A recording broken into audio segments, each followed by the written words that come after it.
Bismillahirrahmanirrahim. Assalamu alaikum. Start with the name of Allah, who is the most beneficent and most merciful for all. Today we will talk about present indefinite tense, affirmative sentences, lecture number 2.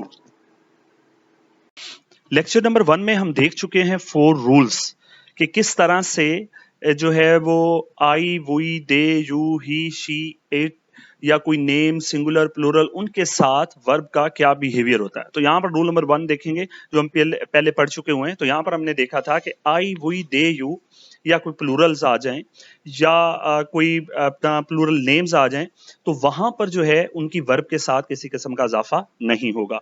तो यहाँ पर भी इसी तरह से हमने क्या किया है कि यहाँ पर हमारे पास एग्जाम्पल है आई गो टू स्कूल। तो यहाँ पर अगर आप देखते हैं तो गो अपनी ओरिजिनल फॉर्म में आया है, कोई एस या ई एस या आई ई एस का इजाफा नहीं हुआ। इस तरह से वही क्राई, तो यहाँ पर भी अगर आप देखते हैं तो वाई के साथ किसी किस्म का इजाफा नहीं हुआ है। इस तरह यू कीप बुक्स, तो यहाँ पर भी अगर आप देखते हैं तो यू के साथ जो फॉर्म आ रही है वो अपनी ओरिजिनल हालत में आ रही, किसी किस्म का इजाफा नहीं हुआ। तो ये यहाँ पर women fight, they recite the Holi Quran, तो इस केस में जो वर्ब है वो अपनी असल हालत में आएगी, मतलब उसके साथ किसी किस्म का एस, ई एस या आई ई एस का इजाफा नहीं होगा। उसके बाद है सेकंड रूल। सेकंड रूल में हमने ये पढ़ा था कि ही, शी, इट नेम या कोई सिंगुलर नेम या कोई सिंगुलर थिंग आ जाती है तो उसके साथ हम क्या करते हैं, एस का इजाफा करते हैं। तो यहां पर अगर हम देखते हैं तो आयशा ईट्स फूड, तो यहां पर नेम था तो उसके साथ जो फर्स्ट फॉर्म आई उसके साथ हम किस चीज का इजाफा कर रहे हैं, एस का इजाफा कर रहे हैं। उसके अलावा अ पुअर मैन, ये भी सिंगुलर है, तो यहां पर भी देखें तो ऑफर के साथ हमने एस का इजाफा किया है। उसके बाद अली बीट्स मी, तो यहां पर भी अगर आप देखते हैं तो बीट के साथ किस चीज का इजाफा हुआ है, एस का। उसके बाद my aunts come to our house, तो यहां पर भी अगर आप देखते हैं तो फर्स्ट फॉर्म के साथ एस का इजाफा हुआ। रूल नंबर 3 में हमने पढ़ा था, रूल नंबर 3 में हमने क्या पढ़ा था कि अगर हमारे पास ही, शी, इट इनमें से या कोई नेम आ जाता है या कोई सिंगुलर थिंग आ जाती है तो उसके साथ हम क्या करेंगे कि अगर ये आ जाते हैं तो इस केस में हम जो फर्स्ट फॉर्म है, अगर उस फर्स्ट फॉर्म के लास्ट पर O double G, C H, S H, X double S या एस आ जाता है तो उस के साथ ई एस का इजाफा करेंगे। जिस तरह से यहां पर अगर आप देखते हैं तो मैंने एक एग्जांपल दी थी आई गो टू स्कूल, तो यहां पर फॉर्म जो है फर्स्ट फॉर्म अपनी ओरिजिनल हालत में ही है, लेकिन यहां पर देखें तो ही गोज टू स्कूल, तो यहां पर ई एस का इजाफा हुआ है। तो ये रूल नंबर 2 में भी हमने पढ़ा था कि अगर ही, शी, इट आ जाता है तो उसमें एस या ई एस का इजाफा होगा। तो यहां पर जो है वो ई एस का इजाफा हुआ है, और ई एस का इजाफा उस वक्त होगा जब आपकी फर्स्ट फॉर्म के लास्ट में O double G, C H, S H, X double S या एस इनमें से कोई अल्फाबेट आ जाते हैं। जैसे यहां पर देखते हैं तो जी ओ गो था, तो यहां पर ओ था तो इसके साथ ई एस का इजाफा हुआ। यहां पर देखें तो द फ्लाई बजेस, यहां पर डबल जी था, ई एस का इजाफा हुआ। अकबर वॉचेस द टीवी, तो यहां पर सी एच था, ई एस का इजाफा हुआ। वॉशेस द क्लॉथ, यहां पर एस एच था, ई एस का इजाफा हुआ। ही मिक्स द इंग्रेडिएंट्स टुगेदर, तो यहां पर एक्स था लास्ट पे तो ई एस का इजाफा हुआ।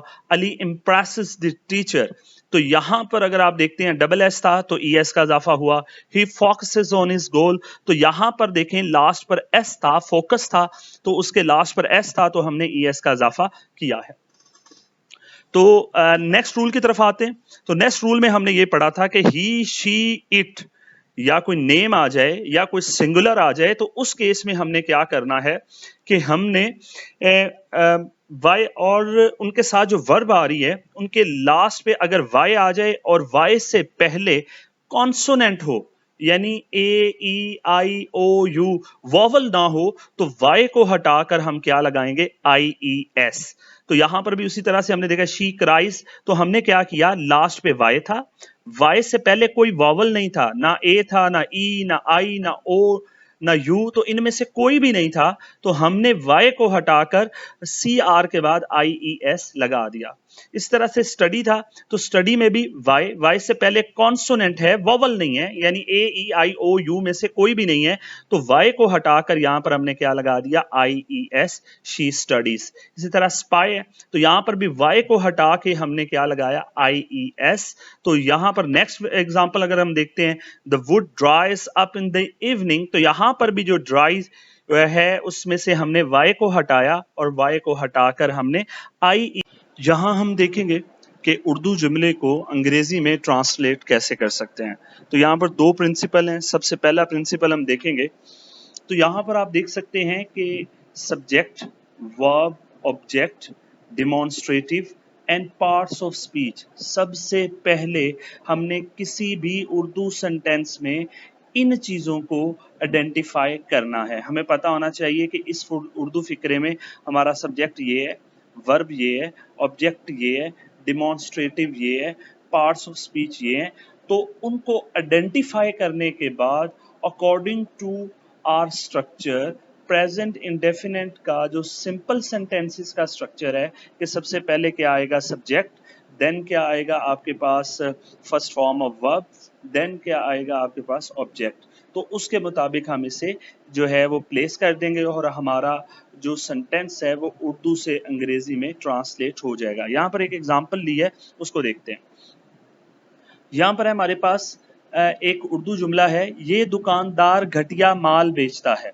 तो यहाँ पर अगर हम देखते हैं तो दुकानदार क्या है, हमारे पास सब्जेक्ट है, माल क्या है हमारे पास, ये ऑब्जेक्ट है, और बेचना यानी बेचता क्या है हमारे पास, वर्ब है।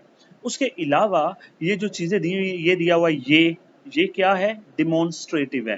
डिमॉन्स्ट्रेटिव्स क्या होते हैं, वो जो किसी चीज के करीब या दूर होने की तरफ इशारा करते हैं, उन्हें हम डिमॉन्स्ट्रेटिव्स बोलते हैं, जिसमें दिस आ जाता है, दैट आ जाता है, दीज आ जाता है, दोज आ जाता है। तो इस तरह से जो भी हैं ऐसे डिमॉन्स्ट्रेटिव जो हैं इसमें शामिल होते हैं। उसके बाद हमारे पास एडजेक्टिव दिया हुआ है, वो क्या है, घटिया क्या है, एडजेक्टिव है, जो किसको रिप्रेजेंट कर रहा है, इस माल को।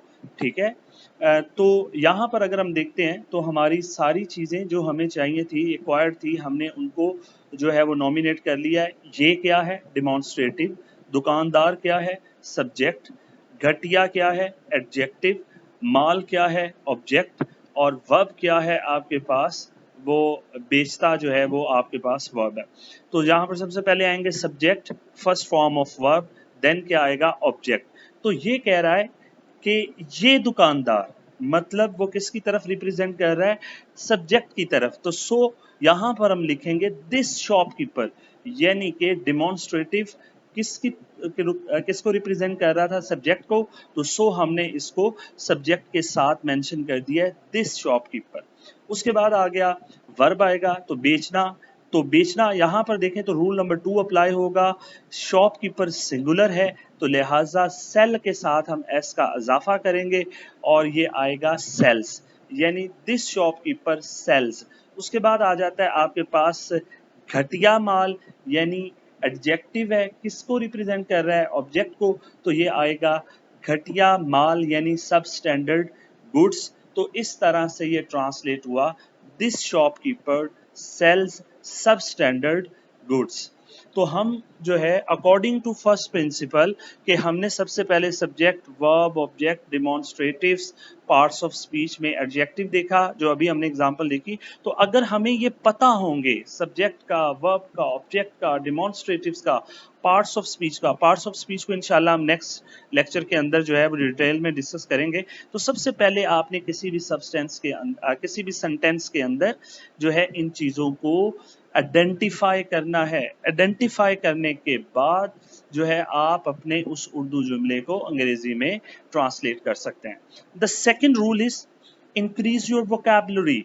जब तक आपको इनकी ट्रांसलेशन नहीं पता होगी, आपकी वोकैबुलरी हायर नहीं होगी, जब तक आपको पता नहीं होगा दुकानदार को इंग्लिश में कहते क्या हैं, शॉपकीपर या वेंडर या सेलर, कुछ भी, जब तक आपको पता नहीं है घटिया को इंग्लिश में क्या कहते हैं, माल को क्या बोलते हैं, बेचना को क्या कहते हैं, तब तक कभी भी जो है आप अपने सेंटेंसेस को, अगर आपको फॉर्मेशन आ भी जाती है, अगर आप ये subject, verb, object, demonstrative, parts of speech identify भी कर लेते हैं उर्दू जुमले में, तब भी जो है आप उस फिक्रे को उर्दू जुमले से अंग्रेजी में ट्रांसलेट नहीं कर सकते, जब तक कि आपको उन सब्सटेंसेस की, उन वर्ड्स की, उर्दू वर्ड्स की इंग्लिश में जो है वो ट्रांसलेशन नहीं आती है और उसके लिए आपकी वोकैबुलरी का हाई होना बहुत ज़रूरी है। तो वोकैबुलरी आप अपनी हाई कैसे कर सकते हैं, यहाँ पर कुछ मैंने जो है वो पॉइंट्स शेयर किए हैं। तो सबसे पहले आपने क्या करना है, remember the names of things around you in English.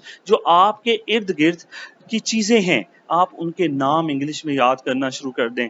Likewise अगर आपके पास टेबल पड़ा हुआ है तो आप उसे मेज़ की बजाय टेबल बोलें। अगर आपके पास कुर्सी पड़ी हुई है तो उसको चेयर बोलें। अगर आप खाने पीने वाली चीज़ों में शिमला मिर्च आ गई है तो आप उसे शिमला मिर्च नहीं कैप्सिकम बोलें। अगर आप कद्दू जो है वो उसका इस्तेमाल कर रहे हैं, उसको खा रहे हैं, तो उसको भी आप पम्पकिन बोलें। तो ये जो अपना वर्ड्स हैं आपके इर्द गिर्द, इन सारे वर्ड्स को आप क्या करेंगे, आपके इर्द गिर्द की जितनी भी चीज़ें हैं, अपनी रूटीन है, टाइमिंग्स हैं, आप उनको इंग्लिश में जो है वो बोलने की कोशिश। जैसे लाइकवाइज अगर आप सुबह जो है सुबह के टाइम पे आप नाश्ता करते हो तो सुबह के टाइम पे ब्रेकफास्ट, दोपहर का खाना खाते हो तो उसको लंच बोलें, अगर शाम का खाते हो तो आप उसको डिनर बोलें। तो जब तक आप अपने इर्द गिर्द की चीज़ें, अपनी टाइमिंग रूटीन को में छोटे-छोटे इंग्लिश वर्ड्स यूज़ करना नहीं शुरू करेंगे, तब तक आप अपनी वोकैबुलरी को एनहांस नहीं कर सकते। तो फिर नेक्स्ट क्या करें, learn at least 10 new words every day and use these words in your daily life. रोज़ाना की बुनियाद पर कोशिश करें कि 10 नए वर्ड्स को सीखें, फिर उन सीखे हुए लफ्ज़ों को जो है अपनी डेली लाइफ के अंदर आप जो है इस्तेमाल करें। उसके बाद अपना use these words, learn words as much as possible when talking, asking or telling someone conversation.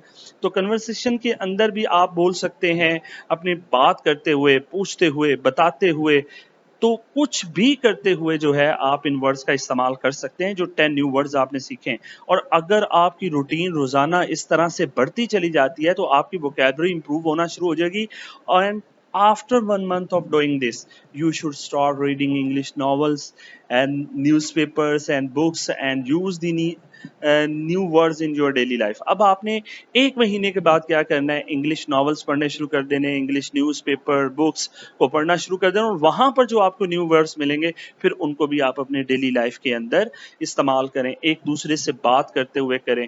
उसके बाद जब आप यहाँ तक पहुँच जाते हैं, उसके बाद भी अगर आप चाहते हैं कि आप अपने आप को मज़ीद जो है वो इम्प्रूव करना चाहते हैं, keep trying and use the dictionary to learn more. अगर आपने ज़्यादा सीखना है तो रोज़ाना जो है 20 से 30 वर्ड्स, 30 टू 50 वर्ड्स जो हैं आप डिक्शनरी से इस्तेमाल कर सकते हैं, उर्दू से इंग्लिश, और इंग्लिश वर्ड्स को अपनी डेली रूटीन लाइफ में इस्तेमाल कर सकते हैं ज़्यादा से ज़्यादा। इस तरह से आपकी वोकैबुलरी जो है वो मैक्सिमम इंक्रीज होना शुरू हो जाएगी। Keep trying, learning can never be stop. कभी भी लर्निंग जो है वो रुक नहीं सकती है। थैंक आज हमने प्रेजेंट इंडेफिनिट टेंस के जो अफर्मेटिव सेंटेंसेस हैं वो किए हैं और उसमें हमने देखा है कि 4 रूल्स किस तरह से उन अफर्मेटिव सेंटेंसेस यानी सिंपल सेंटेंसेस के अंदर अप्लाई होते हैं। और उसके अलावा हमने ये भी देखा कि उर्दू जुमले को हम किस तरह से अंग्रेजी में ट्रांसलेट कर सकते हैं। तो जब तक हमारा प्रेजेंट इंडेफिनिट टेंस मुकम्मल होगा, इसी टेंस के अंदर जो है हम पार्ट्स ऑफ स्पीच, डिमॉन्स्ट्रेटिव्स, आर्टिकल्स और इस तरह की छोटी मोटी ग्रामर तमाम चीज़ें जो हैं वो हम साथ साथ देख लेंगे। आई होप कि आपको समझ आई होगी। Thank you so much.